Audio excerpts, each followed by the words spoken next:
Hello viewers, welcome to my channel. आज हम rich dad poor dad book का 9 chapter का फर्स्ट पार्ट पढ़ने जा रहे हैं। शुरू करना।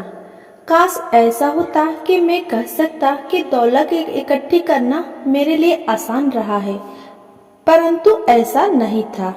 तो इस सवाल के जवाब में मैंने किस तरह शुरू किया, मैं दिन प्रतिदिन के हिसाब से अपनी विचार प्रक्रिया को बताना चाहता हूँ। बड़े सौदे को खोजना सचमुच आसान है, मैं आपसे ये वादा कर सकता हूँ। ये मोटरसाइकिल चलाने की तरह है, थोड़े से अभ्यास के बाद आपको इसका पता ही नहीं चलता। जब पैसे की बात आती है तो आप अगर संकल्प कर ले तो थोड़ी देर डगमगाने के बाद आप संभल जाते हैं। जिंदगी में एक बार आने वाले करोड़ डॉलर के सौदे को खोजने के लिए हम में फाइनेंशियल प्रतिभा होना जरूरी है। मुझे भरोसा है कि हम सभी के भीतर एक फाइनेंशियल जीनियस होता है। समस्या यह है कि हमारा फाइनेंशियल जीनियस सोया होता है और उसे बुलाकर जगाने की जरूरत होती है।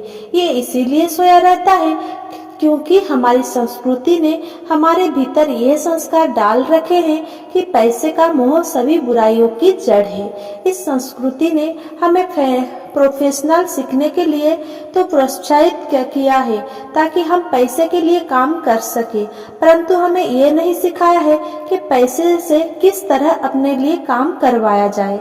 इसने हमें अपनी फाइनेंशियल असफलता के बारे में चिंता ना करना सिखाया है। जब हमारे काम के दिन खत्म होंगे तो सरकार या हमारी कंपनी हमारी जिम्मेदारी संभाल लेगी, परंतु इसके लिए हमारे बच्चों को पैसा चुकाना होगा जो उसी स्कूल सिस्टम में शिक्षित होते हैं। संदेश ये है कि कड़ी मेहनत करो, पैसे कमाओ और इसे खर्च कर दो। और अगर हमारे पास पैसा कम हो तो हम हमेशा कर्ज तो ले ही सकते हैं। दुर्भाग्य से पाश्चात्य समाज के 90% से ज्यादा लोग इस सिद्धांत का पालन करते हैं, और ऐसा केवल इसीलिए होता है क्योंकि नौकरी ढूंढना और पैसे के लिए काम करना ज्यादा आसान होता है। अगर आप इस भीड़ में से एक नहीं है तो मैं आपको फाइनेंशियल जीनियस को जगाने के लिए नीचे लिखे 10 कदम दे सकता हूँ। मैं आपको केवल वही कदम बता रहा हूँ जिन पर मैं चला हूँ। अगर आप इनमें से कुछ पर चलना चाहते हो तो बहुत अच्छा, अगर आप इन पर कुछ पर नहीं चलना चाहते तो आप खुद के कदम बना ले। आपका फाइनेंशियल जीनियस इतना स्मार्ट होता है कि आप अपनी खुद की सूची बना सकते हैं। जब मैं शुरू में था तो 45 वर्ष के सोने की खुदाई करने वाले से मैंने पूछा कि उसे इतना भरोसा क्यों है कि उसे सोने की खदान मिल जाएगी। उसने जवाब दिया, सोना तो हर जगह है, ज्यादातर लोगों की आंखें इसे नहीं देख पाती। और मैं कहूँगा कि यह सच है। रियल एस्टेट में मैं बाहर जा सकता हूँ और 4 या 5 संभावना भरे सौदा कर सकता हूँ, जबकि औसत व्यक्ति बाहर जाकर खाली हाथ लौट सकता है। जबकि हम दोनों एक ही इलाके में जाते हैं। इसका कारण ये है कि उन्होंने अपने फाइनेंशियल जीनियस को विकसित करने के लिए समय नहीं दिया। मैं आपको नीचे 10 कदम बता रहा हूँ जो ईश्वर द्वारा दी गई ताकतों को विकसित करने की प्रक्रिया है। ये ऐसी ताकत है जिनका नियंत्रण केवल आप कर सकते हैं। पहला, मुझे हकीकत से ज्यादा बड़ा कारण चाहिए, आत्मा की शक्ति। अगर आप ज्यादातर लोगों से पूछेंगे कि क्या वे अमीर या आर्थिक रूप से स्वतंत्र होना चाहेंगे तो वे हाँ कहेंगे, परंतु फिर हकीकत हावी हो जाती है। ये सड़क बहुत लंबी नजर आती है और इस पर बहुत सी टोकरियां भी दिखती है जिन्हें पार करना होगा। इसकी तुलना में यह ज्यादा आसान लगता है कि आप पैसे के लिए काम करें और बचे हुए पैसे अपने ब्रोकर को दे दें। मैं एक बार एक युवा महिला से मिला जिसने अमेरिका की ओलंपिक टीम में तैरने के सपने देखे थे। हकीकत यह थी कि उसे हर रोज सुबह 4 बजे उठना पड़ता था ताकि स्कूल जाने के पहले वो 3 घंटे तक तैर सके। शनिवार की रात को वो अपने दोस्तों के साथ पार्टी में भी नहीं जाती थी। उसे हर एक की तरह पढ़ाई करके अपनी परीक्षा परिणाम पर भी ध्यान देना होता था।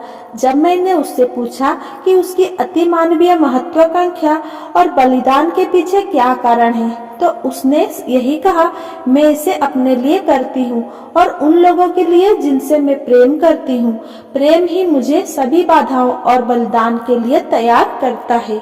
हम क्या चाहते हैं और हम क्या नहीं चाहते, इनका तालमेल भी एक कारण या लक्ष्य हो सकता है।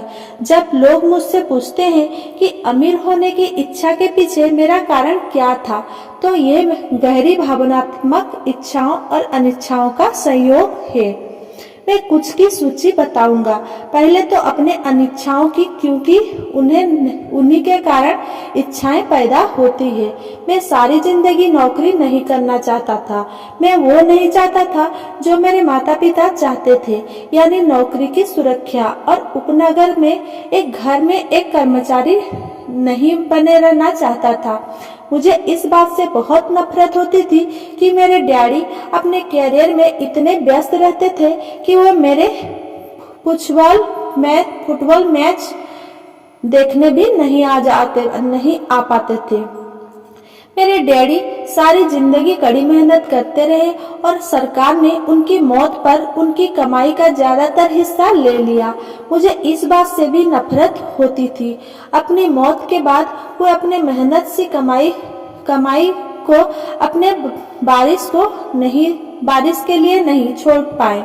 अमीर लोग ऐसा नहीं करते। वे कड़ी मेहनत करते हैं और अपने बच्चों के लिए ढेर सारा पैसा छोड़ जाते हैं। अब इच्छाओं की बात। मैं दुनिया घूमना चाहता हूँ और जिंदगी को मनचाहे तरीके से जीना चाहता हूँ। मैं ऐसा अपनी जवानी में ही कर लेना चाहता हूँ। मैं केवल आजाद होना चाहता हूँ। मैं अपने समय और अपनी जिंदगी पर नियंत्रण चाहता हूँ। मैं चाहता हूँ कि पैसा मेरे लिए काम करे। ये मेरे गहरे छुपे हुए भावनात्मक कारण है।